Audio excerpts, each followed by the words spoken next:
বৃষ্টিও রহমত, ঠিক কিনা? বৃষ্টি পাঠায় কে? বৃষ্টির মালিক কে? বিশ্বনবী আকাশে মেঘ দেখলে বলতেন আল্লাহুম্মা সাইয়্যিবান নাফিআন, হে আল্লাহ তুমি ভালো বৃষ্টি দাও। কেননা এই বৃষ্টি দিয়েও আল্লাহ অনেক জাতিকে ধ্বংস করেছে। বৃষ্টি দিয়ে মানে অতি বৃষ্টি দিয়ে আল্লাহ বন্যা দিয়ে গোটা দুনিয়াটাকে ভাসিয়ে দিতে পারে কি পারে না?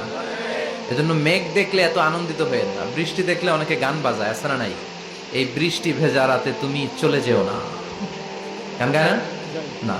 আপনি আল্লাহর কাছে দোয়া করবেন আল্লাহুম্মা সাইয়্যিবান নাফিআন, আল্লাহ তুমি বরকতের বৃষ্টি দাও। আল্লাহুম্মা গাইসান মুগীসান মারিআন মুরিআন নাফিআন গায়রা দার।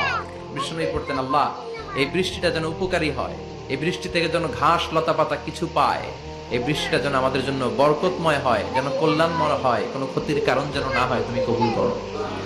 আবার বেশি বৃষ্টি হলে বিষ্ণুনবী দোয়া করতেন আল্লাহুম্মা হাওয়ালাইনা ওয়ালা আলাইনা, আল্লাহ আমাদের এলাকায় আর বৃষ্টি দিও না, আমাদের চারিপাশে দাও। এই দোয়াগুলো পড়ার দরকার আছে না নাই? আল্লাহ যা বৃষ্টি দিবে এটা যেন আমাদের কল্যাণ হয়, আমরা পড়ি আমি।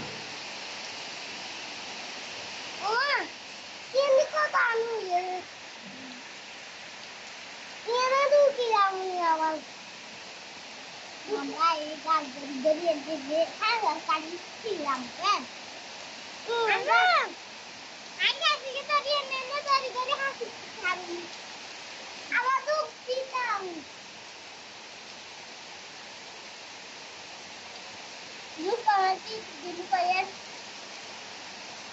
Look at it.